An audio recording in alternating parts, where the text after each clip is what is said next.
Well, hello and welcome to SoCal Prep Report. I'm Randy Rosenblum along with Tarek Fatal. We're going to talk basketball tonight.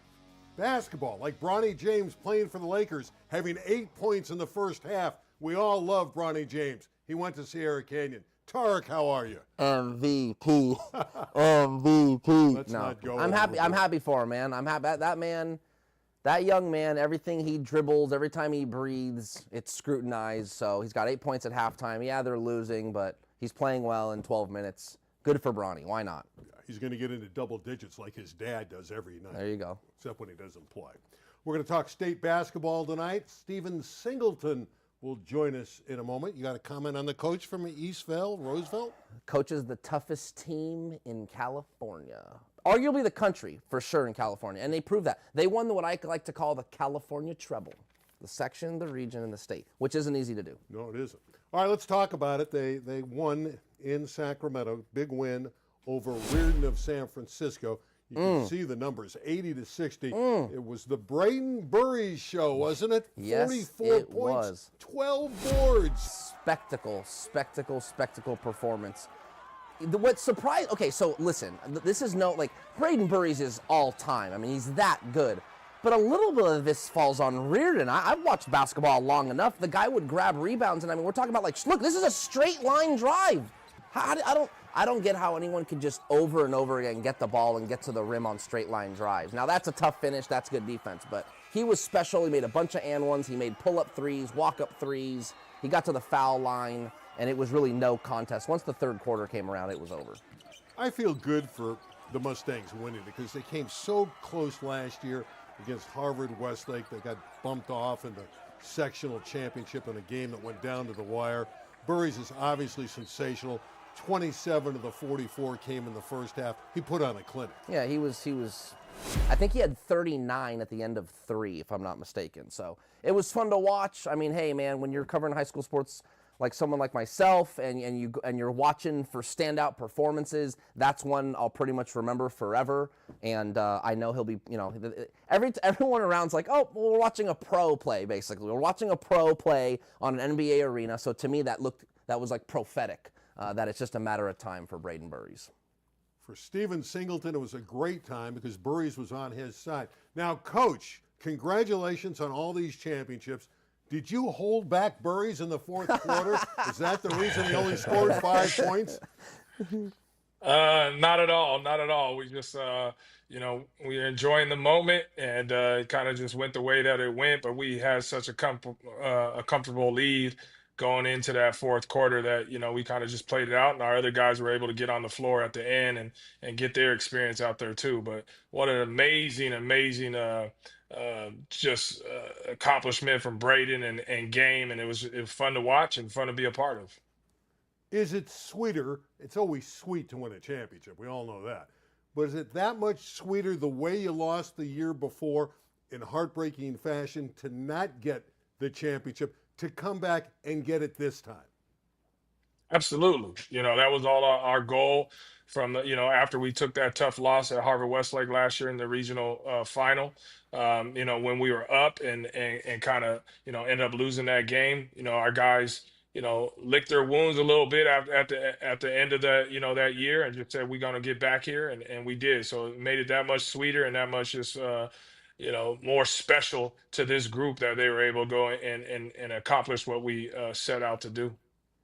Everyone talks about Braden Burries, but I love talking about the other guys, and that's Miles Walker and Isaac Williamson. This trio is the tip of the spear for this team. There are other players as well, but these are the three. We've seen the pictures of them growing up from a small age, but can you talk more about guys like Miles Walker, Isaac Williamson, which make up the power trio you have at Roosevelt?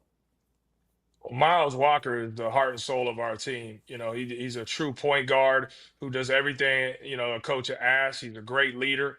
The guys follow him. They love him. And then he just he's a gamer. He's a winner. And so, each and every game, no matter if he's scoring a bunch of points or he's not, he has such an impact on our winning and our culture. And, he's just such a special young man, and I'm blessed to have him. And then Isaac, in my opinion, is the best defensive guard in the nation. And so he goes out every night and guards the best players of other teams. He's about 6'2", but he's strong, he's competitive, and he's just a big time defender, big time player, and he takes pride in his defense, and he's tough. And so we have the best backcourt, defensive backcourt, in my opinion, in the nation, and they go out and prove it every night. Now you're going to tell us where Braden Burries, your star, is going to go to college. Right now, nobody knows. But, Coach, you're going to give us that insight right now, aren't you? Yeah, he's going to University of Texas or University of I don't know. You know what I mean? And so I think he mentioned that afterwards, and nobody knows. Braden's taking his own time to kind of decide what's going to be his next home. Hopefully for only a year, and he'll be able to accomplish a goal of his is, to get to the NBA one day. But he's kind of taking his time and kind of gonna find what really fits him the best, and so he's got some great choices in some schools that are recruiting him hard and have been recruiting him hard, and some great coaches and great programs. And when he's ready, he'll make that decision. I got to believe you appreciate his commitment to your program, not being concerned about the next step, which is going to be college, but concentrating on trying to win a state title. That tells you a lot about Braden Burries' character, doesn't it? Absolutely. He could have went anywhere in the country. You know what I mean? Prep schools, academies, all these other things that are out there for, high school basketball players to go and make some money early. But he decided to stay with us. He's such a loyal kid. Him and his family. The Burries family is a great family. Bobby and Hannah are just tremendous and just great parents and people. And so they decided, hey, we're gonna stay loyal to Roosevelt. I want to play. He wants to play with his best friends and his teammates, and he loves going to Roosevelt and being a part of that community in Eastvale and the Roosevelt campus. And he stuck with us, and we've all been blessed by him being a part of our Mustang family. But just the young man he is. He's such a humble young man, and he just really just loves to play hoops, and he wanted to do it, local high school team, and he wanted to show that you don't have to go to a prep school or go to one of these private schools that are able to get kids in, whenever they want. He proved that I could go to a local high school and achieve the biggest goals, for a high school kid.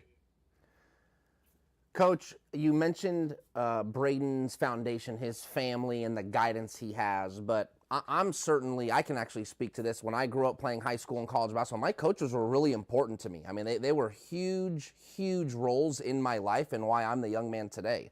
Shout out to Coach Remy McCarthy, Moore Park College. I had to, Randy, sorry.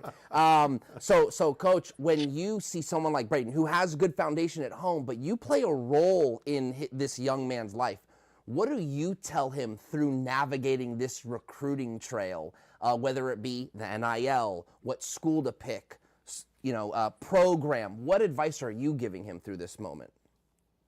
Honestly, to follow his heart, you know what I mean, and kind of take your time and to really, it's going to be his choice, and don't let anybody kind of pressure you into doing, or whatever their opinion might be for where he needs to go or what he needs to do. The whole NIL thing is brand new to me too, so I don't really say anything about that. I don't really know too much about it. I just know that people love him, and they want him to to be, sign him to different things, and that's great for him because he's able to capitalize on his talent and the things that he does. But I don't say much. I don't say anything about the NIL. And when it comes to schools, it's hey man, take your time and choose what's going to be best for you, and for your family. So I'm really enjoying the ride, and kind of taking it, sitting back and just enjoying everything that this young man's able to do and go through, because it's very special. You don't get a lot of kids like this all the time, so it's just been great. Well, you've been great. We appreciate you coming on our show, especially after that golden moment, winning not only the sectional title, the regional title, and the state title. Coach, congratulations. We love having you on the program, and we'll see you down the road. Thank you guys. I appreciate you having us on and giving us some giving Roosevelt basketball some love. So appreciate you guys. Thank you.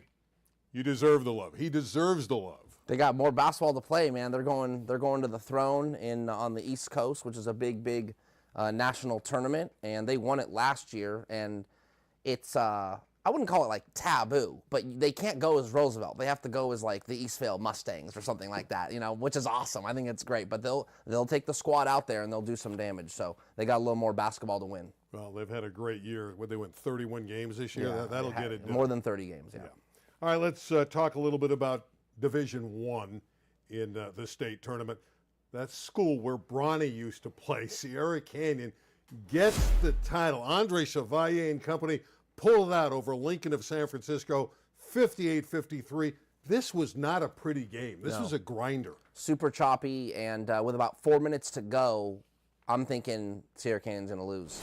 Because it was basically a home game for Lincoln, the nearby school up north. This whole, it was packed because LeBron showed up. Look, you can see him in the background there. There's a little more footage. But Maxie Adams made this bucket here and would pretty much the nail in the coffin. And you'll see here in the footage, LeBron's going nuts and loving it. So that's what made the energy in this building so fun and so crowded. But everyone was rooting for Lincoln to win this game. But the tougher team, I'm telling you, the theme for this year is the toughness of these teams bearing down for big plays and big stops when they needed it.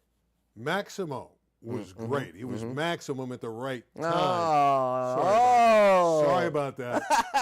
8 of the final 10 points. Sierra Canyon went on quite a run to win the game. Yes. And Adams came up huge. Yeah, and again, and he blocked the shot. No, he had some big plays down the stretch, and you saw the little and one there at the end, Bryce Cofield. There was really no one that had 25 points. Right. There was none of that sexiness in the box score. It was all grinded out. This guy had 9, this guy had 13. It was really weird score lines, but all that matters is Chevalier's team got it done, and so the Trailblazers win another state championship. Speaking of state championships in Sierra Canyon, we have a graphic for you. It includes the boys and the girls. It goes back to 2014. It's really cool because it shows just how powerful this Trailblazer program has been.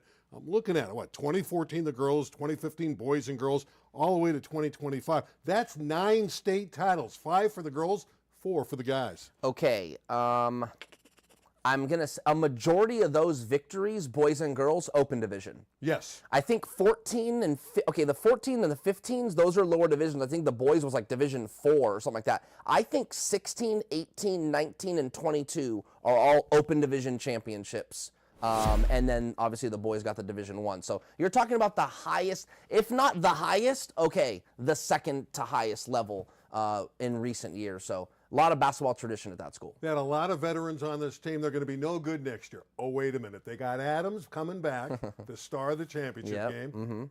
And a guy by the name of Earl Bryson stepped on the campus today. Tell us about him. Yeah, so I mean, we're talking, when we talk about the era of high school sports and college sports is these transfers. And so today, less than a couple weeks after the basketball season's over, Earl Bryson, who's a sophomore point guard, all Trinity League player from J. Sarah, will be a junior next year. And he's already transferred to Sierra Canyon. He's in class and involved in the spring semester over there at Sierra Canyon. So he will be their starting point guard as a junior next year. All right, let's move ahead to the State Boys 2 championship game. This featured the other team from Chatsworth, Sierra Canyon's in Chatsworth. Chatsworth High School, led by Elijah Arenas, but it did not turn out well for the Chancellors. They got knocked off in the state final. Yeah, I mean, I think last year everyone was expecting. Last year, Elijah had 44 points in the Division 4 game, and they fell short. And something about that game, Randy, felt like Chatsworth was just happy to be there. Like, wow, what a great story for a city section school to get to the state title game. So they do it in Division 2, which is really remarkable and a really nice level of basketball.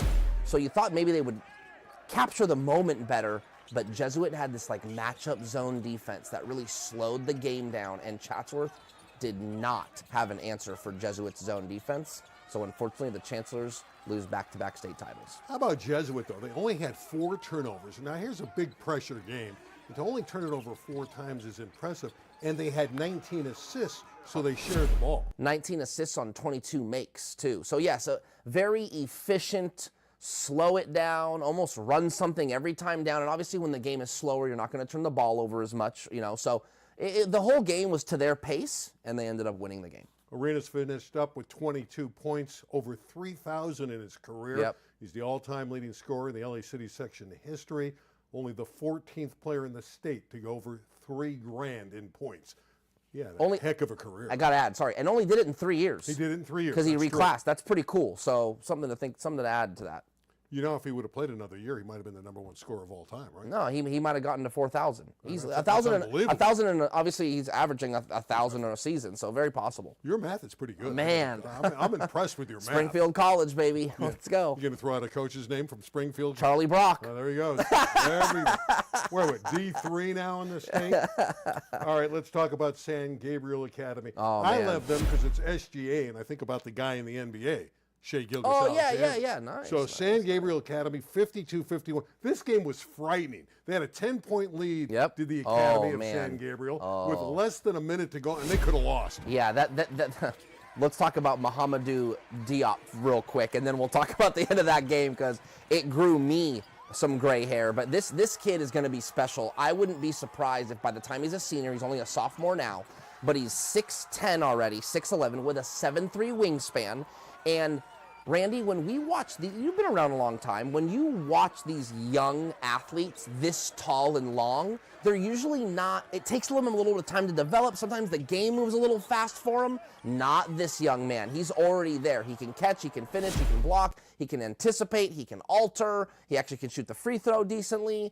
I wouldn't be surprised if by that time he's a senior, he's the #1 prospect in California. He's going to be hearing from all the high majors because he's that good. And his stated goal is to get to the NBA. Yes, That's a it's long his way dream. down the road, but it is his goal. And the fact I think of when I think of him is the block shots. He protects the rim. He's just a tremendous defensive player. He got 7 blocks in this game. I think he had 7 blocks in the regional final as well. Just a tremendous talent, and he's only going to get bigger, stronger, and better. San Gabriel. SGA, baby. Mahamadou Diop. I thought it was Chop. Oh, it might be pronounced we Chop. called him Diop last week, but they were calling him Chop. Oh, it could be Chop. Could be Chop. Again, we don't work with I'm not, hey, could be Chop. It could be either one. Either way, he's great. We don't know. D5, we do know about. International of San Francisco. You know this. They're pretty good. They took it to Diamond Ranch. Yeah. 71-52. I really like this. Connor McGuire. Left-handed guy, scored 32 points for International. He can really shoot the pill. Yeah, he actually has, I want to say their North Coast section.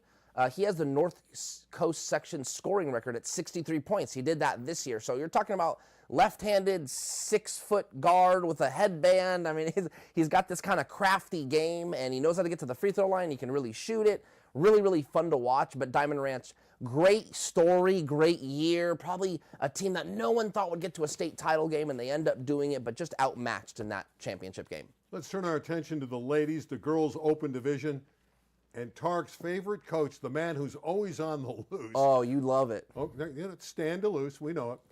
Etowanda did it again. They did it to Mitty out of San Jose. 4 years in a row, Mitty's lost the state final. The last 3 to Etowanda. 3 years in a row this team has pulled it out. Sue Phillips. That's like Sue Phillips is legend up in the coach. Yes, the Archbishop Mitty female girls basketball coach. She is all time, and she's been to 4 straight Open Division finals. She's 0 for 4, and I think they have an All-American junior in McKenna Wilichko, and she'll be back next year. So I wouldn't be surprised, Randy, if they get to a 5th straight Open Division title, and I'll say it right now, I bet you they win it. I bet it to you they lose it, because Ontario Christian's going to be the #1 team in the country next year. All I'm saying is I think it's going to be a heck of a game. Book it right now, Mitty and Ontario Christian. Yeah. Yes. Tarek will probably announce the game next year. Yeah. Well, I think give me Mitty just to the basketball gods are going to give him one. No, they won't. Yeah, you're probably right. Talent wins out. All right, let's move ahead. We'll talk D4 in the state for the girls. It was Karan Dillette. Sounds like a girl I dated in high school. Oh, but it's really, I'm just kidding. I just had that one teed up for you. But Karan Dillette was able to win here. They're out of Concord, California. They beat Sage Yeah. Hill, 51-48. Pretty good game. Yeah, good game. I was up there, and my assignment was really to focus on the boys' games, and my colleague Mitch Stevens was focusing on the girls' game, so I didn't watch a whole lot of this one, but I know it was close. And Sage Hill had a player on their team who was actually the last of the Holguin is her last name, and she's the last of the Mamba Academy that played with. I think she had 21 points. With the little Mambasitas, with little Kobe, with Gigi Bryant and all that stuff. So, and obviously they passed in the helicopter crash. So it was cool to see them get to that stage with that storyline. Unfortunately, they come up short. Yeah, and again, that was the D1 game. The D4 game was Whitney of Cerritos over Half Moon Bay. I think I'm going to start howling when I hear Half Moon Bay, like the Wolves. Go ahead, right? man. No. Come on. I'm trying to be creative on this show, and I'm obviously failing. 48-40 for the team from Cerritos. I don't know. I thought it was going to be funny What's tonight. the Condor? How do you say it? The Carondelet. Carondelet. That one was good. You like that one? That one was good. A little on the edge there. Got to be careful nowadays. But that one was better than the howling. Whitney, hey, first time in the state championship. Little school from Cerritos. Good for Whitney High School. Championship, state title. You know what time it is now? Time for point, counterpoint.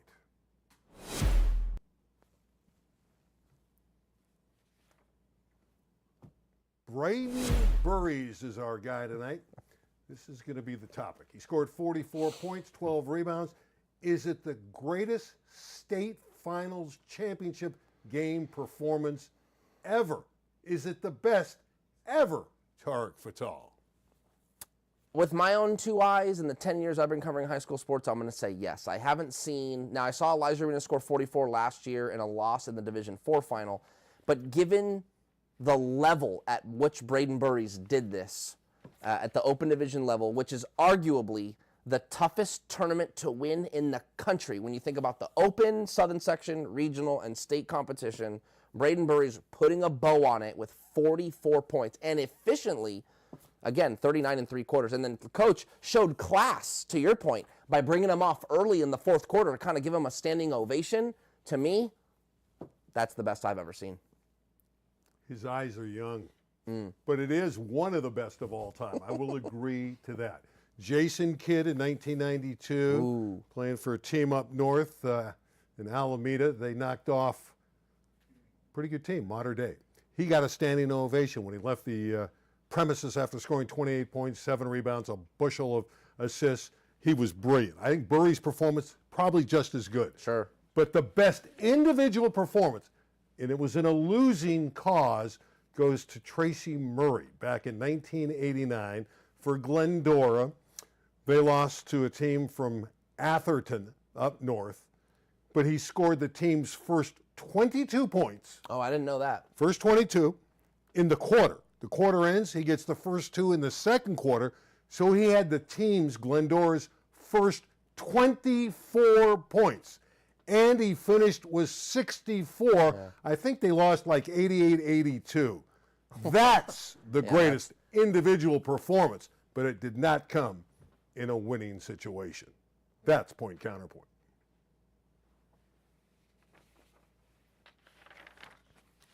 You beat me every week, don't you? No, that was good. I like that. I didn't know he scored the first 24. That's pretty cool. I did not know that stat. I knew he had 64. I knew it was an 89. I knew it was in a loss in the D2 final. Didn't know he had the first 24. That's pretty cool. Will you need me? Will you still feed me when I'm 64? It's a Beatles song, and that's what I think of when he had the 64. That's good. Bad. All right, let's a little football here. Mater Dei won the mythical national championship in high school football last year. They won 13-0 against a grueling schedule. But this year's schedule tops last year's schedule. I maintain, Tarek, this is the toughest schedule in the history of high school football. At Aquinas, at Centennial, at Bishop Gorman, at St. John Bosco, and even a game at Old Lou. Are you kidding me? Yeah, great schedule. And yeah, man, the Bishop Gorman game will be another big national televised game. Every game in the Trinity League is tough, and Raul Lara will have, I believe, a much tougher year in 2024, 2025, excuse me. But I think the Monarchs will still win every game.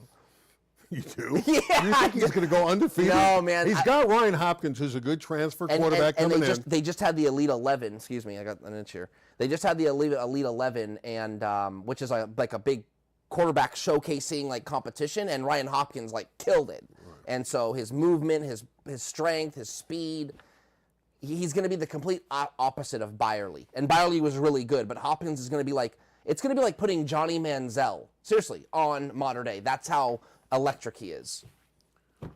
I believe it, but I don't think they're going to go undefeated, not against that schedule. I think they lose at least 2 games. They may win the championship, but they'll lose 2 games in the regular season. 2? Okay, I'll say 1. The over and under is 1. 1.5. Okay. Well, I say they lose 2 games. You're taking the over. Best boys basketball team next year. Is it Notre Dame with Stokes and White coming back? Are they going to be the best team? Hard to say because we don't know if they're going to be coming back. So if they're eligible to come back. Right. So let's say Stokes, like Bowman, Zach White, JoJo Nance, those guys are coming back. If Tyron Stokes doesn't come back, they're not. So let's just say they all come back. Without question, they're the best team in the state if Tyron Stokes comes back. The other team to watch would be St. John Bosco, but that's another question mark. We don't know who's coming back because you got Christian Collins and Brandon McCoy Jr. I'm ready to make some kind of. Go. Who do you? Why? I'm gonna go to the girls now. Ontario Christian's got to be number 1. They got their big 3 coming back. Kalina Smith's awesome. That's a no-brainer. You just never know. Sierra Canyon does have Jersey Robinson and Amelia Kravitsky coming back. So that's 2 really good players there. And you just never know. They could acquire a transfer or 2. But you're right. On paper, Ontario Christian, you said it earlier in the show, they're going to be the number 1 team in the country for the next 2 years. A couple quick notes here. Some all-star basketball games that are coming up. The Battle of the Valley is next week. It's March 29th. Great doubleheader at Sierra Canyon. Best players in the Valley from the San Fernando Valley and around that area playing that. The Collision All-Star Games, they play 2 as well, boys and girls. That's April 19th on a Saturday at St. Bernard. I love their format because it's CIF against City in their All-Star Games. It's fun when you get to these All-Star Games. Yeah, the All-Star Games can be fun. It's kind of like, I don't know. Yeah, yes, the All-Star Games can be fun. They're the funnest at the high school level. Baseball. We've got a promo baseball game for you. We got Bell, the defending city champion, playing Palisades. Going to have to wake Tarek up early because he's going to work the game with me. And I don't expect you to remember that the date's on April 26th, but write it down anyway so you remember. 10 a.m., but we got to get out there a couple hours before. So to leave out, we both live in the valley, so we're going to have to leave at 7 o'clock in the morning. I'll have a breakfast burrito in hand. That's probably how we'll open the show. I will have a breakfast burrito on air that day, guaranteed. Speaking of baseball, and that should be a good game, by the way, Bell's the defending city champion. Louis Lappy. I don't know if you remember the name. He's that little leaguer from El Segundo, hit the walk-off homer, and they won the championship. He is committed now to Harvard Westlake. He's going to go to play for the Wolverines. He's 6'3" now. He plays third base. He's a pitcher. He's throwing 86 miles an hour. Louis Lappy to the Wolverines. Randy, I love our guy at the LA Times, but I'm going to go at him here for a second. Okay. I don't know the last time we've seen ink about an 8th grader. Okay, so love my guy Eric, but I was shocked when he wrote that. I was shocked. It's true. Hey, you're absolutely correct. It is true. But the people that roll their eyes at these commitment, like I'm transferring, committed, respect my decision. But if we're gonna roll our eyes at that, I don't know how we can ink 8th grade decisions going to high school. Last ad.